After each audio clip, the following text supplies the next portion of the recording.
Sebenarnya ada dari segi apa dulu? Kita perbanyaknya dari segi kalau layar lebar itu kita seginya itu masih gini loh. Indonesia untuk layar lebar itu masih di lokal ya. Tapi kalau misalnya kita global itu susah. Dan animasi kalau misalkan kalian tahu biaya dan segalanya lumayan sih. Jadi kalau saya kalau kita berpikir jadi kita kalau kita berpikiran untuk lokal saja karena kita memang jauh banget sih visinya, jauh banget kita itu, tapi ya memajukan Indonesia ya, makanya lagu-lagunya Indonesia. Jadi dari segi apa dulu, tapi kalau misalkan kenapa saya nggak buat itu dari segi untuk perluasan ya, tapi kalau dari segi kreatif dan segalanya, kenapa saya suka milih animasi? Kalau film itu sudah ada, saya tuh selalu mau menjadi pioneer sih.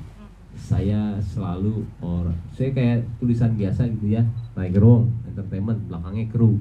Saya nggak suka, tuh jangan kru deh, apa gitu, pasukan tanpa sakti, saya bilang gitu. Jadi sesuatu itu benar-benar saya selalu mikirin out of the box. Saya nggak mau sama kayak orang. Nah kalau animasi yang setelah saya lihat semuanya, belum ada animasi sebagus Cocomelon. Jadi di situ saya pengen maju, tapi di saat maju itu nggak bisa sendiri. Timnya itu harus solid banget, dan itu susah banget mencari orang-orang seperti ini semua di ini ya. Nggak mungkin ada satu kurang, mereka aja nggak bisa. Jadi memang susah sih. Kalau dibilang kenapa animasi, ya saya selalu mau menjadi yang terbaik sih, Mas. Amin, jauh. Amin. Kalau biar semuanya tahu, sama sekali nggak pernah basuh sama Mbak Im. Sama sekali nggak pernah. Kayak bro, ini ada animasi, ikut ya. Terus dikasih lihat animasinya, ini keren banget. Ayolah, langsung lah. Sampai sekarang nggak pernah ngomong yang namanya uang. Jadi kayak di sini ya kebanggaan tersendiri aja sih. Buat aku gitu loh. Nah kalau misalnya nanti ada uangnya ya alhamdulillah gitu.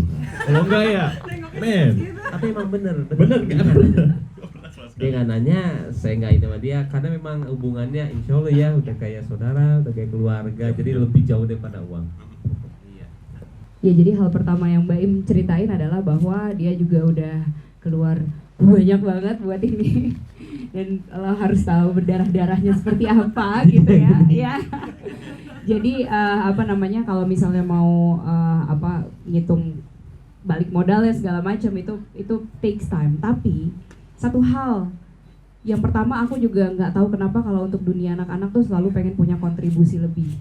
Begitu aku sadari ternyata yang pengen aku tinggalin adalah legacy gitu. Jadi aku rasa ini yang kesamaan aku antara aku dan Mbak Im juga gitu, bahwa kita sama-sama punya anak, kita sama-sama concern terhadap apa yang akan mereka makan sehari-hari gitu kan. Konten-konten yang seperti apa yang akan mereka nikmati sehari-hari itu akan menentukan seperti apa mereka ke depannya gitu. Dan aku rasa ketika Kiano Lalala ini bisa menjadi tren gitu ya, menjadi banyak yang nonton dan segala macam, ya mereka akan makan makanan yang baik dari konten-konten itu gitu. Dan ya kira-kira itu sih, itu buatku soalnya penting dan sangat valuable gitu. Iya, itu benar ya. Jadi semuanya itu nggak hanya Kiano sama Lala ya. Chemistry antara kita semuanya saya lihat. Kalau misalkan nggak masuk, saya nggak pernah mau maksain karena hubungan ini akan panjang banget. Nah kalau Lala itu nggak bingung sama Kiano, dia baru ketemu tuh sudah dekat itu aja tadi begitu, satu nangis, itu nangis, dan dia selalu nanyain kakak Lala mana ya. Jadi memang saya lihat chemistry itunya. Dan lihat juga dari segi Mbak Sintanya gimana caranya ini bisa didubbing atau enggak. Dan pas dua-duanya di tes awal, dua-duanya bisa.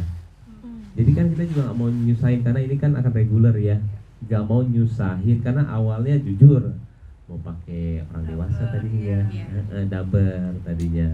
Cuman nggak ada rasa, kan kita suka sesuatu hal yang belum pernah dibuat orang, case-nya juga real.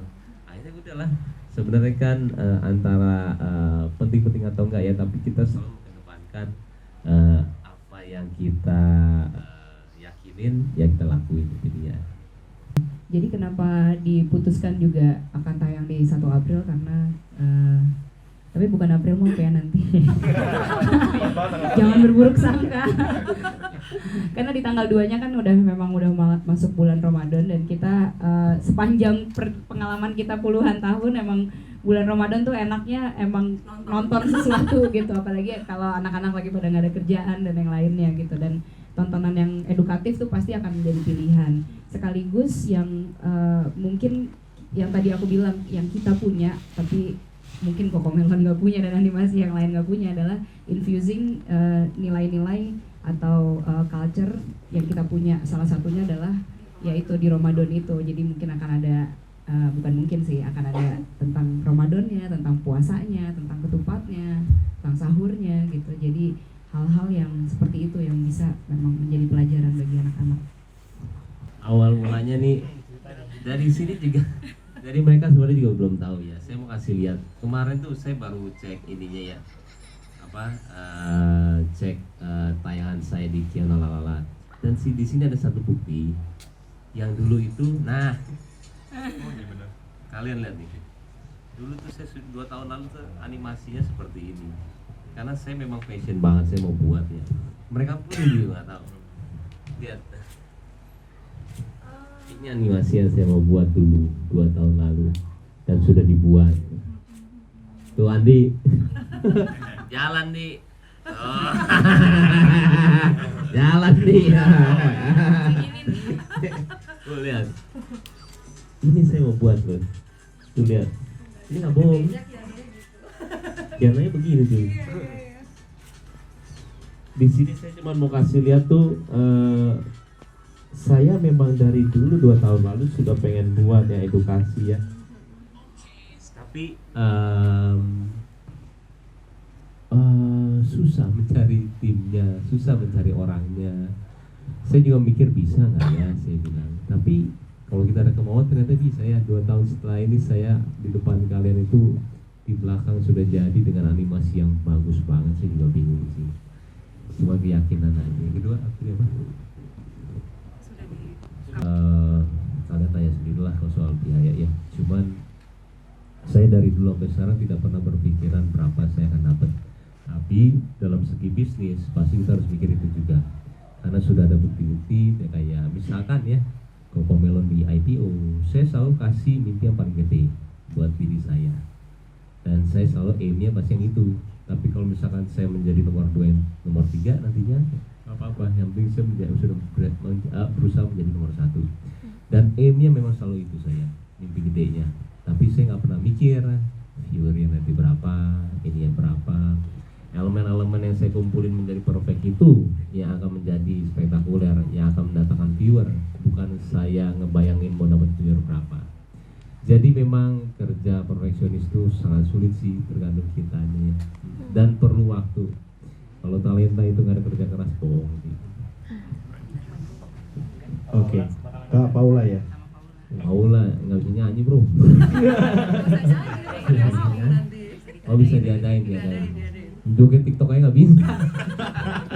Tapi tadi awalnya mau Paula, ya akhirnya nggak jadi. Tapi tetap Kiano ngeliat itu tuh, mama papa, ya ini ya, mama papa. Jadi gini. Raffi itu orang sangat cepat ya untuk membuat sesuatu, dan terbilang juga sukses karena sudah ada di TV ya. Mungkin perbedaan Raffi sama saya itu, Raffi ingin buat bagus ya, tapi kalau saya itu pengen buat perfect ya. Itu dia bedanya. Perfect itu butuh waktu, susah banget nah. Saya susah banget buat perfect itu. Satu-satu orang untuk menjalani ke arah visi kita itu susah banget. Dan dibilangnya itu bukan visi saya, yang jadinya visi sama-sama. Susah sih punya kolaborasi seperti itu ya. Nah itu bedanya kalau misalkan Raffi dan saya. Tapi semua karya dia itu bagus. Tapi kenapa saya lama, buat film lama, buat ini lama, semuanya bertahun-tahun ya karena maunya buatnya perfect. Ini kamu pertanyaan pinter banget. Tadi saya bilang sama dia, jangan dihalangin untuk pertanyaan. Kenapa? Karena ini kita yang bicara sejarah, dan saya senang loh. Banyak saya waktu ketika Preskon ya, kalian tidak tunjuk tangan karena kalian seperti kerja aja. Tapi di sini kalian tuh menanyakan, benar-benar nanya karena memang ini sejarah sih kalau saya bilang ya. Dan antusias kalian untuk menanya itu pertanyaan seperti tadi, psikologi sini, bukannya kenapa ini, enggak sih, sebuah pertanyaan ini. Oke, saya akan jawab nanti sama Andin sama Boy ya.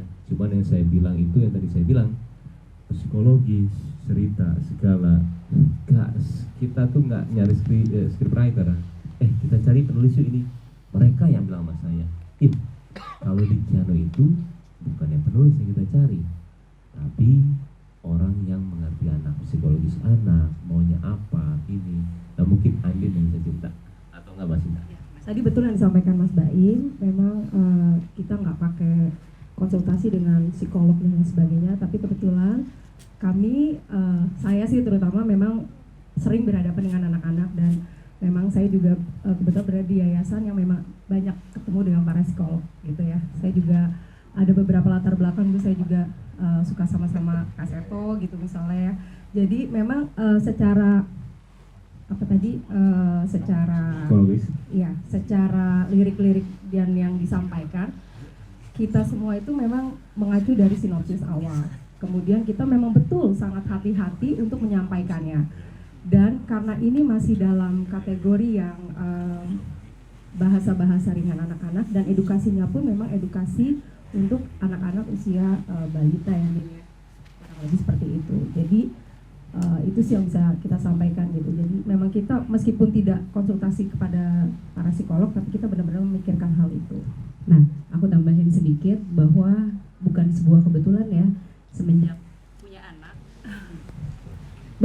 punya anak akhirnya tahun lalu itu aku baru aja graduate dari Indonesian Academy of Psychotherapy, Counseling and Coaching, dan dari situ juga ilmu-ilmunya ternyata selain untuk coaching bisa juga kepake untuk ya karya-karya yang seperti ini gitu. Jadi aku berharap sih ini bisa diterima dengan baik.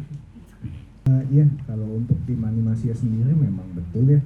Jadi kalau angkanya mungkin sekitar 30 orang kali satu studio, dan itu pun kalau dengan berbagai divisi gitu. Jadi mulai dari animatiknya, storyboard, sampai ke produksi aset dan animasinya sendiri gitu, sampai ke render.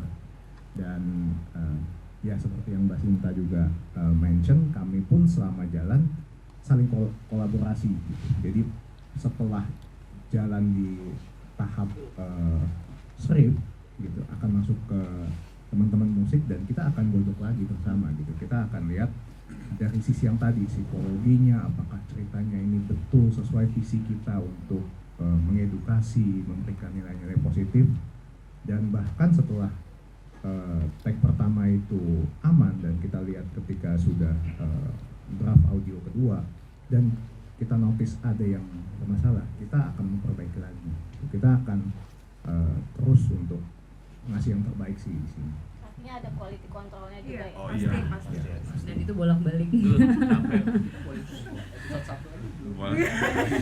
Episode 1 aja masih Gara-gara air ada lagi.